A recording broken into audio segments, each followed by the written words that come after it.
Bapak Ibu Saudara, topik hari ini saya akan membahas mengenai karma, kelahiran dan keberuntungan. Topik ini sangat penting. Bahkan kalau seseorang tidak paham hukum karma atau tidak punya sadha keyakinan pada kelahiran kembali, nanti Bapak Ibu boleh renungkan sendiri. Semua ajaran Dhamma Sang Buddha yang lainnya runtuh semua. Runtuh semua. Ya, jadi kalau orang tidak percaya hukum karma, tidak percaya punarbawa, punarbawa bahasa Pali artinya kelahiran kembali. Seseorang tidak yakin hukum karma, tidak yakin punarbawa, ajaran Buddha runtuh semua. Kenapa? Coba. Kalau seseorang tidak yakin ada hukum karma, untuk apa merawat sila? Betul ya? Untuk apa capek-capek merawat sila? Nggak usah dah. Nggak ada itu hukum karma. Kalau seseorang tidak yakin ada kelahiran kembali, untuk apa berbuat baik ya? Menabung kebajikan, toh nanti sudah mati, sudah nggak ada. Oleh karena itu orang yang tidak memahami dua hal ini, sulit memahami ajaran Buddha yang lainnya. Oleh karena itu mari hari ini kita memahami dimulai dari bagaimana sesungguhnya hukum karma. Bapak Ibu Saudara, ada satu cerita, kisah nyata. Beberapa kali juga saya sampaikan cerita ini karena sangat bagus. Di Tuscumbia, Amerika, di Alabama, saya juga belum pernah ke sana ya. Bapak Ibu yang ingin tahu nanti Google ya, Alabama. Tahun 1880, jadi sudah 100 tahun lebih yang lalu, ada satu keluarga yang cukup mapan. Mereka sudah punya satu anak laki-laki, kemudian lahir satu anak perempuan. Bayi ini sehat, normal, cantik ya. Kemudian anak bayi ini tumbuh besar. Namun ketika dia berusia 19 bulan, dia sakit. Dia terkena penyakit yang dokter juga tidak tahu apa penyakit itu. Kemudian anak perempuan ini umur 19 bulan menjadi buta dan tuli. Jadi permasalahan muncul. Tentu keluarganya sangat sedih. Tetapi ada satu permasalahan muncul. Mereka tetap merawat anak ini dengan baik, dengan kasih sayang yang luar biasa, karena anak sendiri. Tidak ada orang tua yang membuang anaknya kalau anaknya sakit ya. Nah, mereka merawat dengan penuh kasih sayang. Hanya sekarang bayangkan kalau Bapak Ibu Saudara yang sudah pernah punya anak ya, karena saya belum pernah dan mungkin tidak akan pernah begitu ya. Bapak Ibu Saudara yang sudah pernah punya anak ya, kalau anaknya sudah mulai besar, kalau 19 bulan itu kan sekitar 1,5 tahun. Tapi sekitar umur 1,5 tahun, 2 tahun, Bapak Ibu sudah mulai ngajari dia ngomong, betul ya? Kursi, ini papa, mama gitu. Diajari satu-satu. Sekarang kalau dia buta dan tuli ngajarinya bagaimana? Kalau dia hanya buta, bisa diajari lewat pendengaran, betul ya? Kalau dia hanya tuli, masih bisa diajari huruf. Kita buat A begitu, dia akan bisa buat A. Pelan-pelan kita bisa ajari A sampai Z, mungkin ketika dia umur 3 tahun, 4 tahun ya. Kemudian mau ngajari ini buah nenas N, E, N, A, S. Setelah dia bisa melihat huruf, memahami huruf, menulis huruf, membaca huruf, pelan-pelan dia bisa dikasih les atau diajarkan huruf Braille. Tahu huruf Braille ya? Huruf Braille itu yang timbul, jadi bisa diraba. Yang kepengen tahu nanti pulang ke apotik beli minyak GPU. Ini saya tidak di endorse ya. Beli minyak GPU itu ada huruf Braille-nya. Nah, jadi dulu Saya ambil minyak GPU, kemudian saya raba-raba. Waduh, sampai kapan pun tidak bisa ngerti itu huruf Braille ya. Karena Bapak Ibu Saudara raba, waduh sulit sekali memahami titik-titik itu. Karena tangan kita tidak sensitif.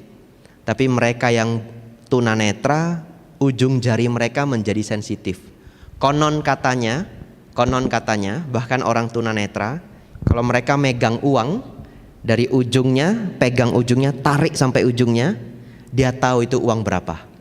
Nah, 50.000, pegang ujungnya, tarik begini, seret, 50.000, konon katanya. Tidak tahu benar atau tidak, nanti Bapak Ibu pulang latihan ya. Kalau ada yang berhasil nanti kabari saya. Saya tidak bisa latihan, tidak ada. Ya Bapak Ibu Saudara, akhirnya anak ini tumbuh besar menjadi sangat liar. Dia bahkan tidak bisa makan dengan normal karena nggak bisa diajari. Lewat pendengaran tidak bisa, contoh penglihatan tidak bisa. Jadi dia makan itu berserakan, dia makan itu ngambil nasinya masukkan ke mulut begitu, sangat tidak sopan. Kemudian dia mau melakukan apa saja terserah. Kalau dia main begini diacak-acak semua. Dan kalau dia sudah nangis teriak-teriak, hanya mamanya yang bisa tenangkan dia. Mamanya bagaimana? Mamanya cepat-cepat datang. Kemudian mamanya punya sebungkus wewangian. Dia punya sebungkus wewangian. Katakanlah itu bunga-bunga kering atau kayu-kayu yang wangi. Cepat-cepat bungkusan itu digoyangkan di depan wajahnya karena wangi. Begitu dia cium aroma wangi itu, dia tahu itu mamanya dia. Nanti mamanya langsung peluk dia. Nanti dia diem. Tapi kalau orang lain yang mau mencoba menenangkan dia, waduh, itu mulut bisa dicongkel-congkel. Karena dia juga tidak paham. Dia sudah seperti monster kecil. Jadi bahkan di rumah dia dipanggil monster kecil. Sampai dia umur 7 tahun. Ketika dia berumur 7 tahun, mereka baru memutuskan, walaupun ini setelah ayah ibunya ini berdebat. Ayahnya sayang sekali dengan dia, ayahnya mikir sudah begitu saja, ndak usah dipaksa-paksa lagi. Ibunya ndak mau menyerah. Ibunya tidak mau menyerah. Saya ingin anak saya punya harapan. Saya tidak ingin anak saya seperti ini saja. Ibunya cari kemana-mana guru yang bisa mengajari dia. Akhirnya umur 7 tahun ibunya mengundang seorang guru namanya Anne Sullivan. Namanya Anne Sullivan. Nama anak ini adalah Helen Keller, sangat terkenal. Barangkali Bapak Ibu beberapa sudah pernah mendengar Helen Keller. Nah, umur 7 tahun baru didatangkan seorang guru namanya Anne Sullivan. Singkat cerita, setelah melakukan beberapa trial and error ya, berbagai cara, akhirnya Anne Sullivan ini mau mencoba satu metode. Pertama, dia ingin agar anak ini jadi sopan dan rapi, tapi sulit. Karena dia sudah tidak terbiasa. Akhirnya dia minta, saya mau tinggal dengan anak ini satu gedung gitu, satu ruangan. Orang tua jangan ganggu. Kenapa orang tua jangan ganggu? Orang tuanya nggak akan tega melihat ketika anaknya itu mau dididik. Wah, ayahnya ndak mau tapi ibunya mau. Akhirnya mereka setelah sepakat, akhirnya dilakukan juga. Anne Sullivan tinggal berdua dengan Helen Keller di satu gedung yang berbeda, satu kamar kecil yang berbeda. Di sana Helen Keller itu benar-benar dididik. Jadi kalau dia mau makan, dia mau comot makanannya begini ya, langsung dilarang, tangannya ditahan di bawah, dikasih sendok. Kasih sendok, sendoknya dia buang, puang, diambil lagi, ambil sendok.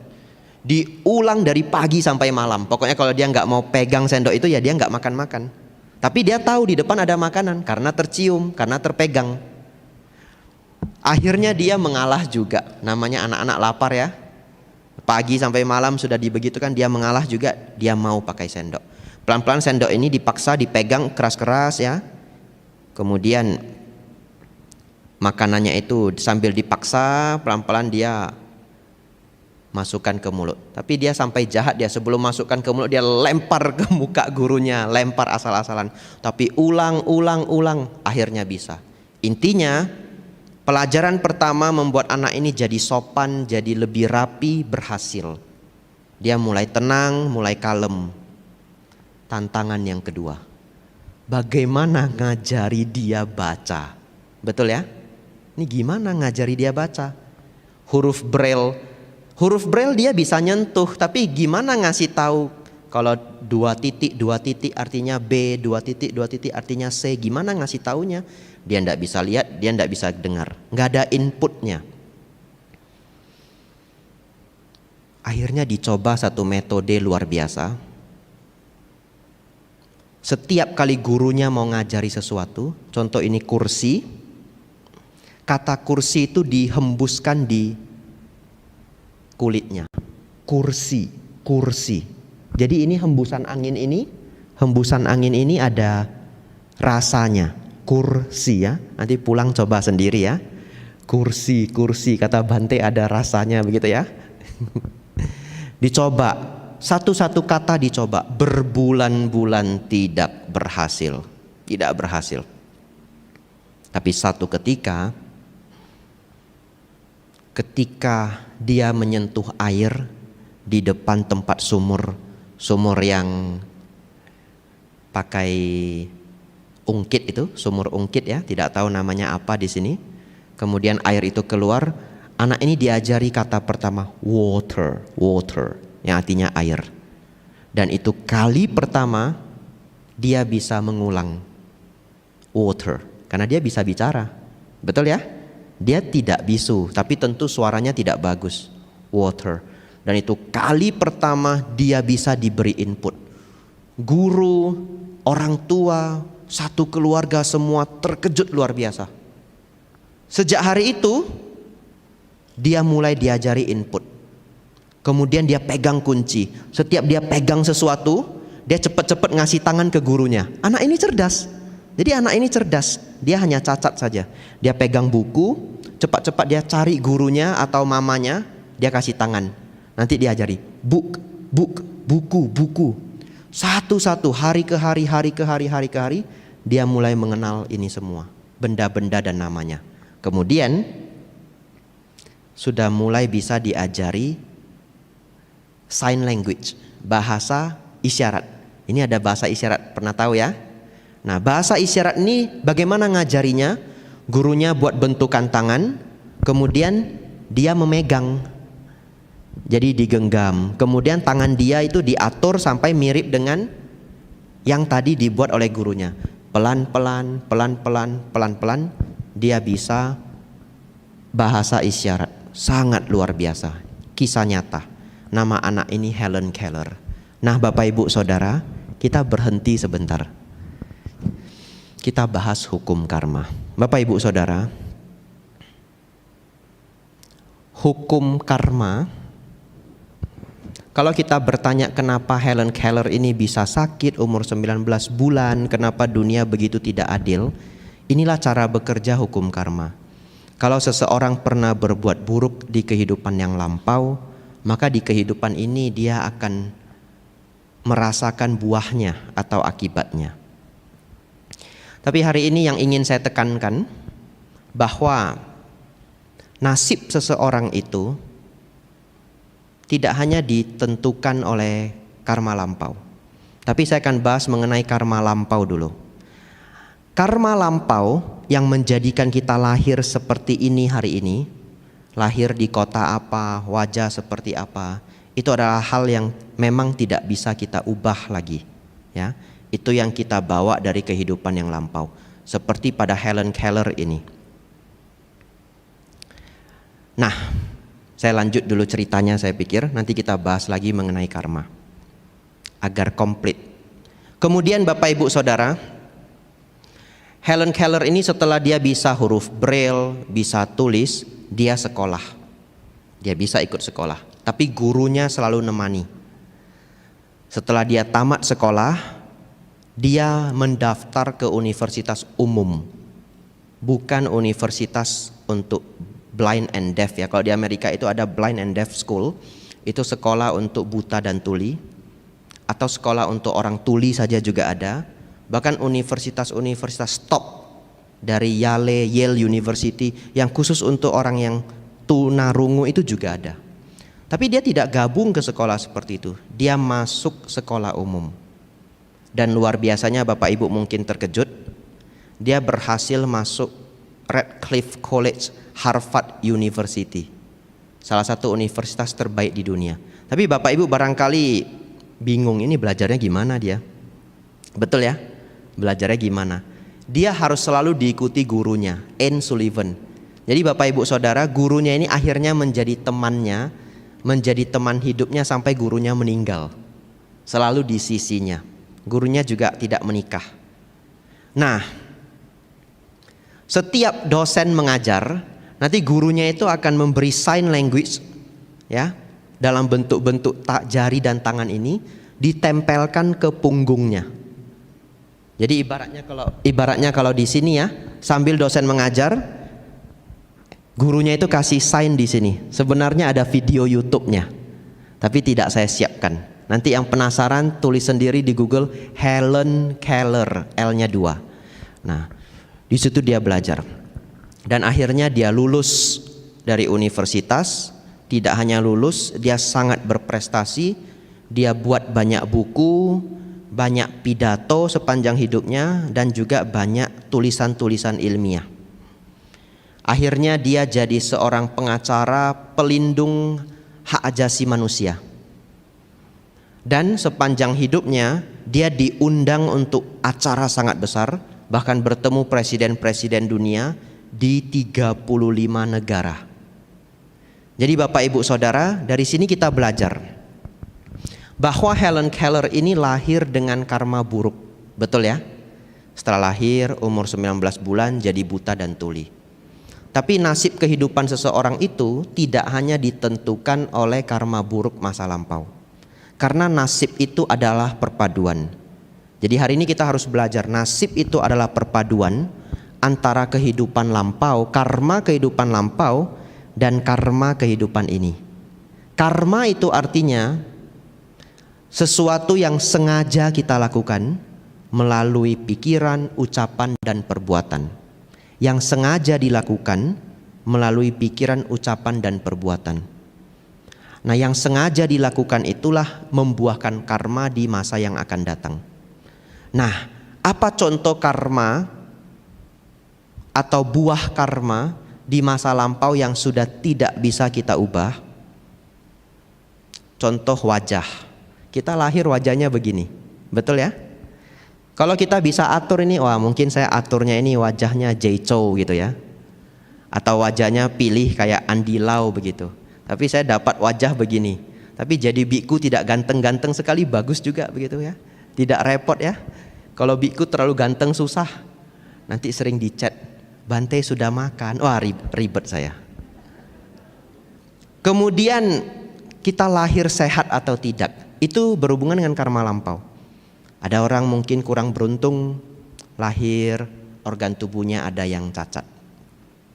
Kemudian kita lahir di kota mana, lahir di negara mana, ibu ayah kita siapa, tidak bisa request, betul ya? Tidak bisa request. Saya dulu juga bingung, kenapa saya lahir di kota Medan, lahir di Pulau Sumatera, padahal dunia seluas ini.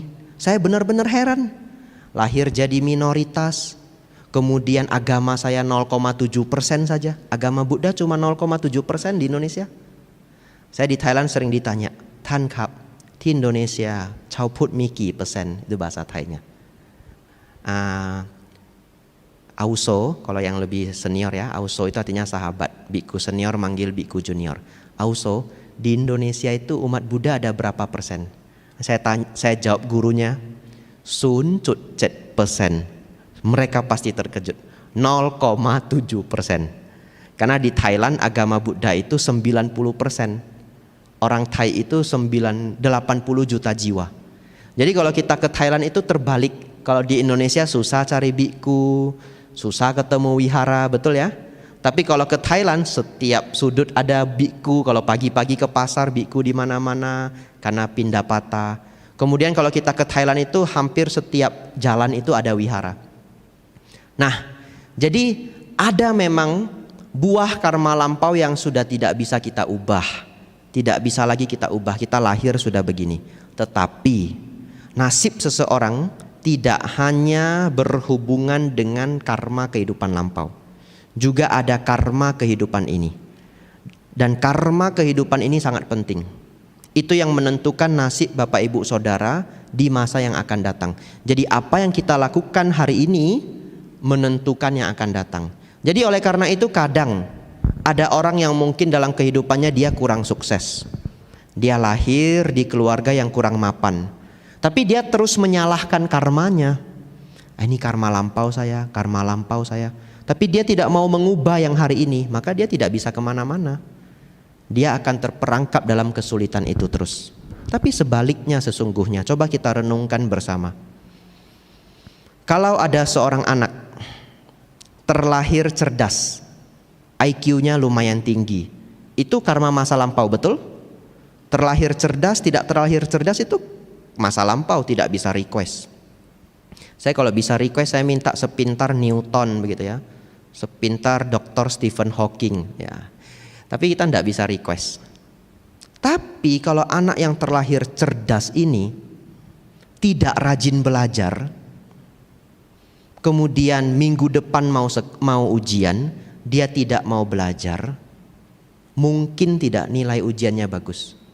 Tidak mungkin, tidak mungkin. Sepintar apapun seseorang, kalau dia ujian fisika, dia tidak mau hafal rumus, dia tidak akan bisa kerjakan itu. Betul ya? Karena kalau tidak ada rumusnya, sudah nggak bisa dilogikakan.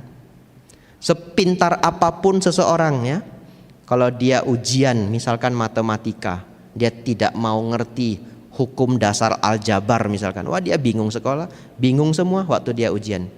Nah, dia terlahir pintar itu adalah buah karma lampau. Tapi hari ini dia mau belajar atau tidak, itu adalah karma kehidupan ini.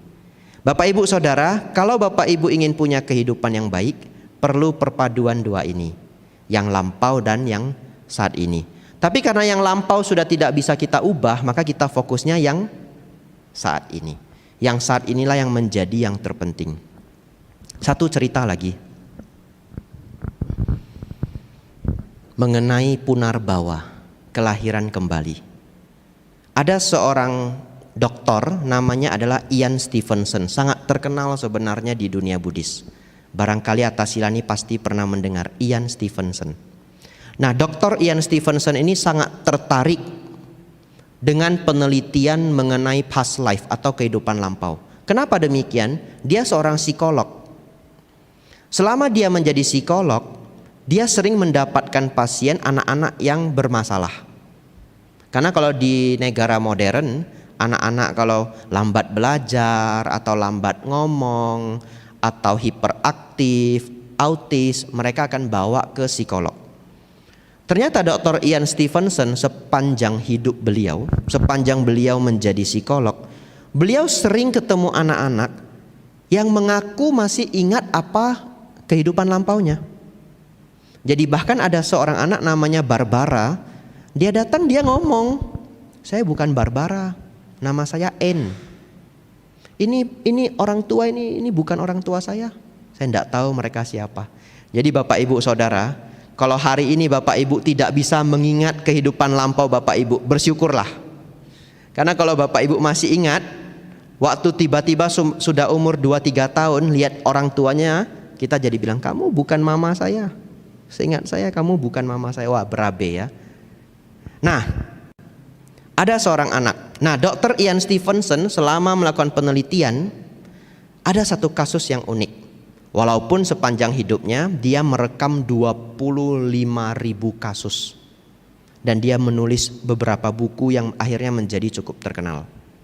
Tapi dari begitu banyak kasus, ada satu kasus yang mereka teliti dengan sangat serius. Anak ini namanya adalah James Leininger. Dia lahir di Louisiana. Anak ini normal. Anak laki-laki ini normal. Dan ayahnya itu adalah seorang evangelist Christian. Saya tidak tahu apa itu evangelist Christian. Nanti Bapak Ibu silahkan cek di Google. Tapi kalau saya tidak salah, itu adalah Kristen Protestan. Tentu dalam ajaran Kristen tidak ada reinkarnasi, betul ya? Tidak ada reinkarnasi. Tapi anak ini ketika umur 2 tahun dia ngotot cerita ke papa mamanya kalau dia itu dulu adalah pilot yang ikut Perang Dunia Kedua. Pilot Amerika yang tertembak oleh Jepang kemudian jatuh meninggal di laut. Dia ngotot cerita itu. Orang tuanya mikir dia cuma berfantasi, jadi ya sudah dibiarkan saja, namanya anak-anak ya. Coba Bapak Ibu bayangkan, Bapak Ibu punya anak tiba-tiba umur 2 tahun, Papa, dulu itu saya lahir di Norwegia. Ya, ini anak ya nonton TV kebanyakan. Mamanya paling nanya, apa itu kamu buka YouTube kasih anakmu lihat apa, begitu ya. Kenapa dia asik-asik ngaku dia itu dulu lahir di Norwegia, dulu dia tinggal di Norwegia, misalkan begitu. Jadi James Leininger ini umur 2 tahun terus mengaku-ngaku kalau dulu dia seorang pilot. Akhirnya setiap hari anak ini menceritakan detail-detail tentang Perang Dunia Kedua. Dia cerita kalau dulu itu dia itu pesawatnya itu diterbangkan dari Natoma. Nama kapalnya adalah Natoma. Kemudian pesawatnya bagaimana? Dia ketika menjadi tentara bagaimana? Kemudian dia cerita ketika dia menjadi tentara nama dia adalah James Houston. Jadi sama-sama James, unik ya. Saat ini dia umur 2 tahun namanya adalah James Leininger. Tapi dulu ketika dia tentara namanya adalah James Houston. Sama-sama James. Pelan-pelan dia cerita makin detail. Papanya mulai curiga. Bagaimana anak sekecil ini setiap hari nontonnya kartun tapi bisa tahu detail-detail Perang Dunia Kedua. Padahal itu jaraknya 50 tahun yang lalu dari umur eksistensi anak ini. Akhirnya papanya sudah terlalu curiga, papanya cek di internet. Natoma yang sering dia ceritakan. Ternyata memang ketika Jepang mau menyerang Hiroshima, mereka punya 2 tempat lepas landas pesawat. Salah satunya namanya adalah US Natoma USS. Papanya langsung terkejut luar biasa. Kemudian orang tuanya membawa James ini ke psikolog. Beruntung pula psikolog ini cerdas. Psikolog ini minta anak ini untuk gambar pesawat. Karena dia ngaku dia adalah pilot, betul ya? Diminta untuk gambar pesawat. Setelah dia gambar pesawat, psikolognya minta, coba kamu jelaskan spare part pesawat. Coba ini saya tes. Ada yang tahu bahan bakar pesawat? Aftur ya. Itu tidak semua orang tahu loh. Jangankan spare part ya. Bahan bakarnya saja tidak semua orang tahu. Bahan bakar pesawat itu bensol atau aftur. Tapi anak ini umur 2 tahun lebih, dia jelaskan ini loh namanya ini, spare part bagian ini namanya ini, bagian ini namanya ini. Dari situ psikolognya sadar bahwa ini kasus spesial. Kemudian dilacak, mereka mulai serius melacak ada ndak tentara namanya James Houston. Dan semuanya ketemu. Semuanya ketemu. Bahkan teman dari James Houston masih hidup. Namanya saya catat. Jack Larson. Jadi temannya sudah tua. Sebenarnya ada fotonya. Foto anak kecil ini difoto bareng sama temannya yang sudah tua. Namanya Jack Larson. Nah, jadi akhirnya orang tuanya yang walaupun Kristen Protestan yang tidak percaya dengan reinkarnasi, mau tidak mau karena itu anaknya sendiri, kasus itu sudah diteliti, mau tidak mau akhirnya menerima bahwa iya, ada kelahiran kembali. Betul ya? Mau tidak mau diterima, wah ini sudah kasus yang benar-benar real. Kemudian anak ini setelah dipertemukan dengan Jack Larson, akhirnya mereka sepakat membawa anak ini ke tempat dulu dia meninggal. Mereka naik kapal ke tengah laut ya tidak pas mungkin ya karena laut itu luasnya luar biasa. Tapi di daerah Natoma, kapal Natoma yang dulu dia ungkapkan itu, dia bawa bunga. Ada videonya sebenarnya, cukup sedih juga videonya. Jadi dia bawa bunga, dia lempar ke laut, lalu dia bilang, "Goodbye James Houston." Padahal itu dirinya sendiri ya. Padahal itu dirinya sendiri. Dia sebar bunga ke laut, padahal itu dirinya sendiri. Kemudian anak itu masih kecil, ada videonya. Dia buat gerakan seperti ini, dia bilang salute to James Houston, memberi salut kepada James Houston. Lalu setelah itu videonya habis. Jadi itu adalah eksperimen, satu studi, satu pelajaran grup tim dari Ian Stevenson, walaupun Dr. Ian Stevenson sekarang sudah meninggal, tapi ini murid-muridnya melanjutkan penelitian ini. Ini salah satu kisah yang paling bagus ya, yang tertangkap di zaman ini mengenai bukti reinkarnasi.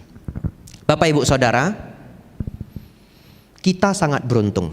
Menurut saya, kita sangat beruntung.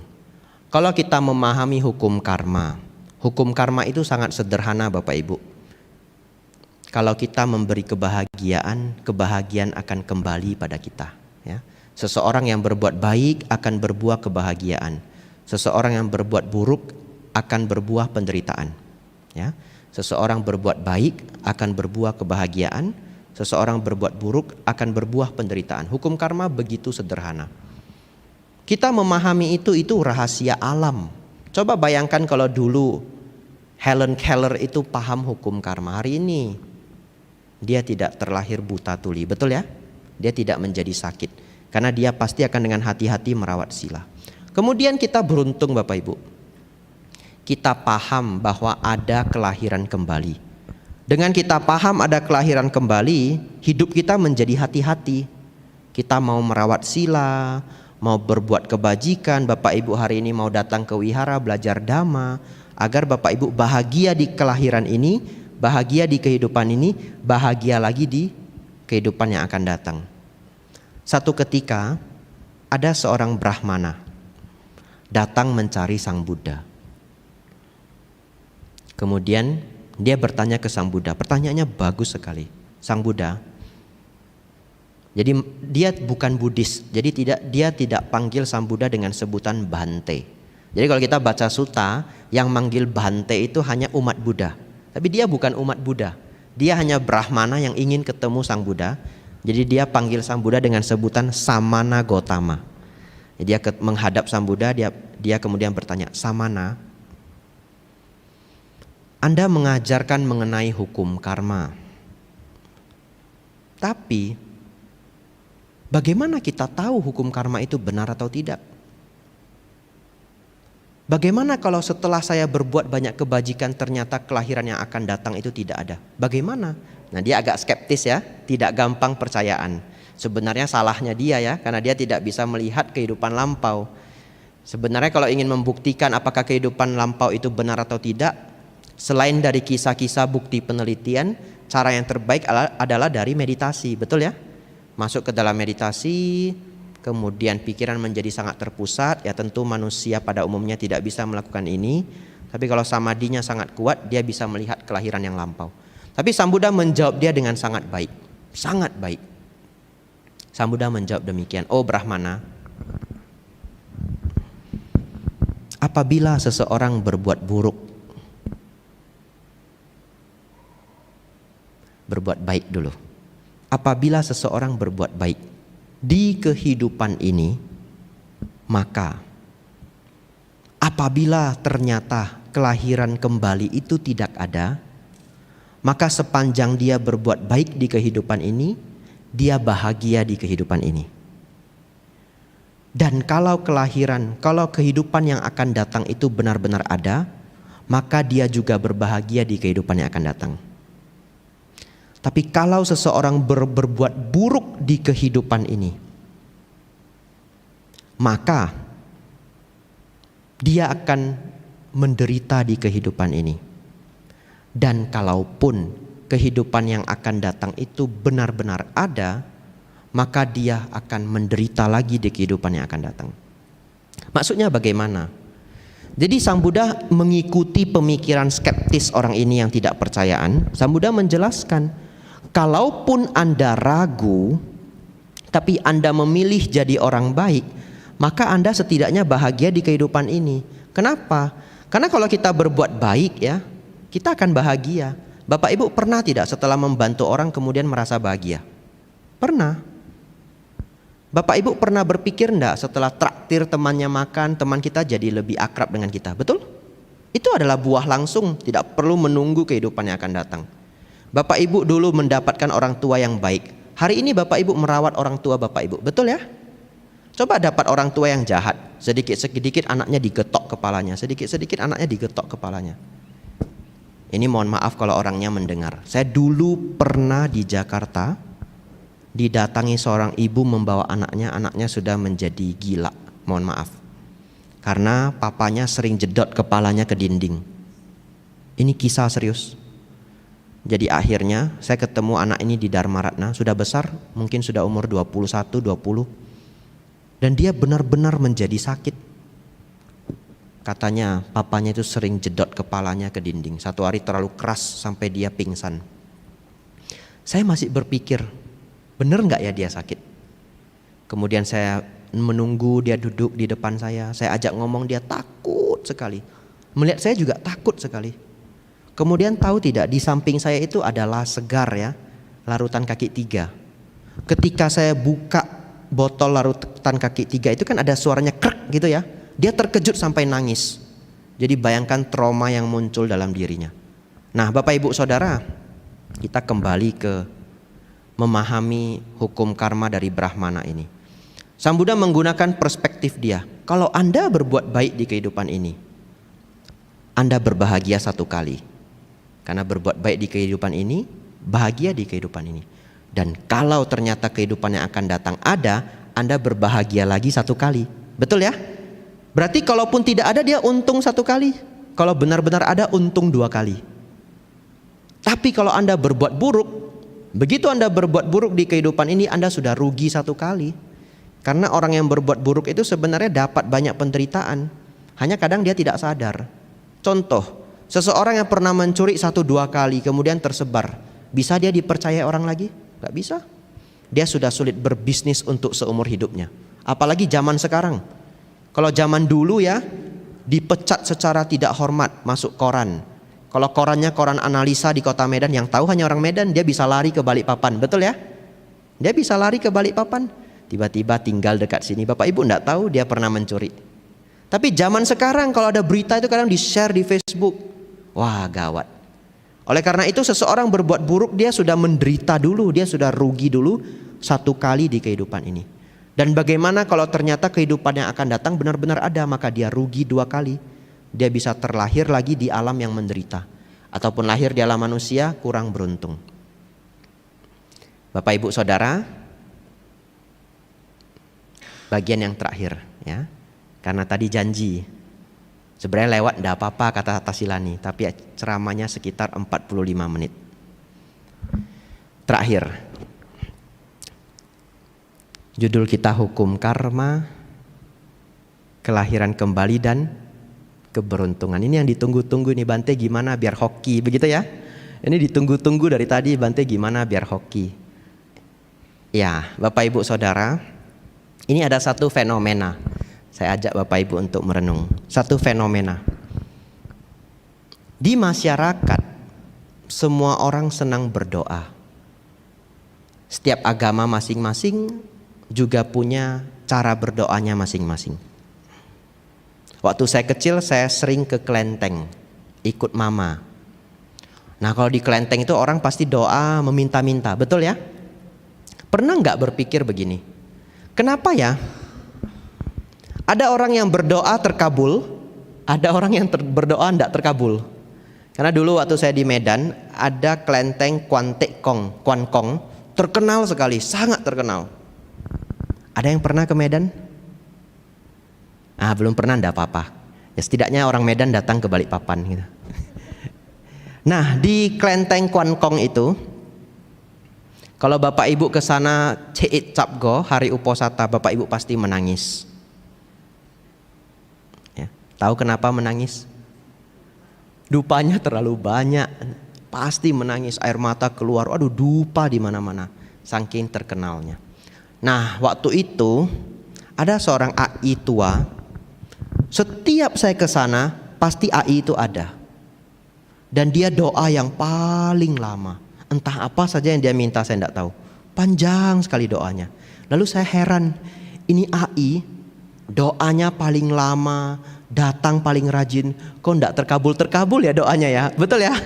Nah, doanya terkabul kan nggak datang lagi. Nah muncul satu rasa penasaran, kenapa ada orang yang berdoa terkabul, ada orang yang berdoa kok tidak terkabul? Karena sebenarnya Bapak Ibu Saudara, Ketika seseorang itu berdoa, sesungguhnya dia meletakkan perhatian pikiran dia untuk memfokuskan pada harapan atau aspirasi keinginannya. Dan ini mematangkan karma baik kita yang ada untuk memunculkan harapan kita. Bahasa sederhananya adalah ketika seseorang berdoa, kalau dia punya kebajikan kehidupan lampau, dia punya karma baik lampau. Lampau itu tidak harus kehidupan yang lalu ya. 5 tahun yang lalu juga lampau, 10 tahun yang lalu juga lampau. Jadi kalau dia punya karma baik lampau yang cukup, maka doa dia akan terkabul, akan terkondisi untuk muncul. Tapi kalau seseorang tidak punya banyak kebajikan, dia berdoa dengan susah payah pun tidak bisa terwujud. Kenapa? Karena nggak ada karma baik. Oleh karena itu, memiliki, apa sinonimnya memiliki di bahasa Indonesia?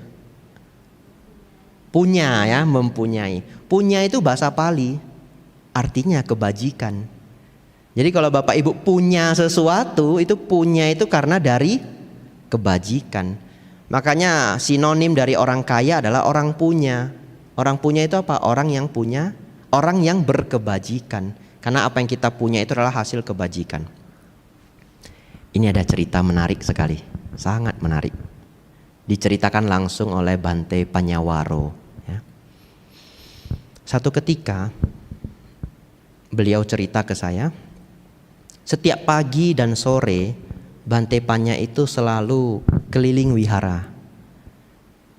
Tapi wihara Mendut saya pikir tidak seluas wihara ini ya. Wihara Mendut kalau kita keliling satu putaran mungkin 15 menit selesai ya, kalau jalan pelan-pelan.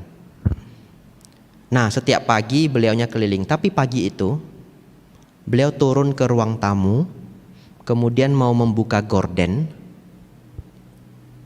dan ternyata gordennya rusak. Lalu beliau berpikir, nanti dengan supir perlu pergi nyari gorden yang baru di Yogyakarta. Karena wihara Mendut itu ada di Desa Mungkit. Dari Desa Mungkit ke Yogyakarta itu lebih kurang 1 jam. 1 jam lebih sedikit. Jadi beliaunya sudah berpikir ya, nanti perlu nyari gorden. Besoknya Bapak Ibu Saudara, tiba-tiba datang seorang perempuan tidak dikenal. Tidak dikenal, orang asing beneran. Datang mau mencari biku, mau berdana. Tiba-tiba umat ini datang dana ke Bante Panya. Dan sangat heran luar biasanya, dia berdana apa? Gorden. Bapak Ibu, saya sudah 7 tahun jadi pabajita ya, sama Nera dan biku. Seumur hidup saya belum pernah terima umat dana gorden, belum pernah. Ada yang pernah kepikiran kreatif dana gorden? Gak ada. Padahal beliaunya tidak cerita ke siapapun. Beliau sendiri heran, bagaimana bisa? Itu karena kenapa? Karena beliau punya karma baik yang sangat besar. Tidak perlu berdoa, mikir saja muncul, betul ya? Mikir saja muncul. Bapak Ibu juga mungkin pernah merasakan. Bagaimana maksudnya? Siang-siang duduk begitu ya. Enak ya kalau malam itu ada martabak gitu. Tiba-tiba malamnya pulang, keluarganya bawa martabak. Pernah ya? Itu karena Bapak Ibu punya karma baik. Ini bukan kode ya, bukan kode Biku Abhijato mau makan martabak besok, bukan ya. Bukan kode. Nah, bagaimana kalau orang yang tidak punya banyak kebajikan? Jangankan berpikir, dia sudah berdoa, sudah mengingat-ingat, sudah mengulang-ulang juga tidak muncul-muncul. Tapi kadang orang punya kebajikan luar biasa besar. Dia lewat di satu jalan, ada pohon mangga bagus sekali, pohon mangganya nggak ada yang punya, pohon mangga liar begitu ya. Buahnya itu sudah matang, dia lihat, aduh, bagus sekali mangganya ya, mangganya jatuh. Ada yang pernah mengalami? Iya, itu kalau yang pernah mengalami itu luar biasa Bapak Ibu, banyak kebajikan. Mangganya bagus, plek, mangganya jatuh. Itu sangat nggak normal. Satu hari itu 24 jam, 1 jam itu 3.600 detik. Berarti ada 3.600 detik kali 24 jam. Kemungkinan detik dia jatuh itu kecil sekali. Kenapa pas kita mikir dia jatuh? Betul enggak? Itu sangat aneh. Bapak Ibu Saudara, dari perenungan ini kita jadi tahu, kalau seseorang punya banyak kebajikan, maka harapan-harapan dia itu sering terkabul. 1 minggu yang lalu, saya tiba-tiba malam-malam begini, ya, saya tidak ada kelas dhamma, saya merenung begini. Aduh, saya kepengen baca buku Bante Buddha Dasa. Ada yang kenal? Tidak ada yang kenal ya? Ya, sedikit orang mungkin tahu Bante Buddha Dasa, seorang biku yang sangat terkenal di Thailand. Jadi saya kepikiran ingin baca buku Bante Buddha Dasa. Saya baru kepikiran begini, oh besok saya hubungi teman saya yang di Thailand. Nama teman saya Luang Pi Kambalo. Luang Pi itu Bante ya, Bante Kambalo. Junior saya di Wat Bowen. Saya baru kepikiran, saya mau pesan ke Kambalo teman saya, tolong ya kalau ada buku-buku Bante Buddha Dasa tolong disimpankan. Kalau nanti saya ke Thailand atau ada umat ke Thailand boleh dititipkan. Baru saya kepikiran begitu. Itu pikirannya malam ini. Besok pagi ini beneran. Kalau ada yang kenal orangnya silakan chat orangnya. Besok pagi ada seorang umat namanya Wiling, orang Makassar. Dia cukup terkenal di dunia Buddhis. Kemarin saya di Samarinda, saudara Anton kenal. Oh Bante, saya kenal Wiling. Besok paginya Wiling tiba-tiba chat saya, Bante, saya mau berdana buku untuk Bante. Serius ini. Kemudian dia bilang mau berdana 3 buku. Dia kirimkan fotonya, Bante Buddha Dasa, Bante Buddha Dasa. Saya terkejut luar biasa. 3 buku itu adalah 2 buku Bante Buddha Dasa, 1 buku Bante Dhammaudho Mahathera, biku Malaysia. Tapi buku Bante Dhammaudho Mahathera saya sudah punya. Jadi saya bilang ke Wiling, Wiling, buku Bante Dhammaudho saya sudah punya. Coba nanti kirimkan saya saja buku Bante Buddha Dasa. Atau kalau mau kirimkan ketiganya juga boleh. Nanti buku Bante Dhammaudho saya danakan kembali untuk Bante Panya. Lalu saya terheran-heran. Ini baru kemarin saya mikir ya, ingin baca buku Bante Buddha Dasa. Nah itu sedikit contoh kalau kita punya karma baik. Tapi saya belum selevel Gordon ya. Levelnya masih buku Dhamma. Nanti buat banyak kebajikan dulu. Bapak Ibu Saudara, kembali ke doa. Oleh karena itu Bapak Ibu Saudara, kalau seseorang berdoa sesungguhnya bukan ke siapa dia berdoa. Karena setiap agama itu berdoa. Setiap orang berdoa ke beda-beda objek, beda-beda Tuhan. Ada orang bahkan kepercayaan lokal ataupun keyakinan daerah. Dia mungkin sembayangnya ke pohon, dia mungkin berdoanya ke batu. Tapi pun ada yang mengatakan doa saya terkabul loh, betul ya? Pun mengatakan doa saya terkabul. Sesungguhnya terkabul karena karma baiknya sendiri. Objek-objek puja, objek-objek seseorang berdoa itu hanya membantu agar pikirannya menjadi sangat fokus pada harapannya. Tapi yang menjadi penentu adalah kebajikannya sendiri. Oleh karena itu Bapak Ibu Saudara, coba perhatikan dalam ajaran Buddha, Sang Buddha jarang sekali ngajari kita berdoa. Betul ya? Para biku juga ceramah jarang ya. Bapak Ibu berdoa besok minta jam 9 pagi pasang hio, jarang sekali. Kenapa? Karena para biku dan juga dulu Sang Buddha terus mengajarkan Bapak Ibu berbuat kebajikan. Tanpa Bapak Ibu sadari, Bapak Ibu ketika banyak kebajikan, harapan-harapan Bapak Ibu menjadi kenyataan. Kehidupan menjadi lancar, kehidupan menjadi beruntung, kehidupan menjadi sukses. Apakah Bapak Ibu berdoa ataupun tidak berdoa? Tapi kalau teman Bapak Ibu, teman saudara-saudari Bapak Ibu berdoa, jangan dilarang, karena itu adalah keyakinan setiap orang yang berbeda. Bapak Ibu mau berdoa juga silahkan, tapi saya beritahu konsepnya. Doa itu hanya membantu, tapi poinnya adalah kebajikan. Dalam bahasa Pali kita juga seperti berdoa itu ada, namanya adalah adithana. Tapi adithana dalam bahasa Pali artinya membuat tekad. Itu kita tidak meminta kepada siapapun. Ingat ya, tidak meminta kepada siapapun, hanya mengulang tekad. Semoga besok, dan diteruskan harapannya. Contoh, saya kepikiran, nanti saya mau buat program Pabaja di Mendut. Saya membuat adithana, semoga nanti program Pabajanya lancar. Seperti itu misalkan ya. Bante minta ke dewa apa? Nanti doanya ke bodhisatta apa? Enggak. Saya hanya membuat tekad di dalam pikiran. Itu namanya adithana. Dan kalau Bapak Ibu punya kebajikan, adithana itu bisa menjadi kenyataan.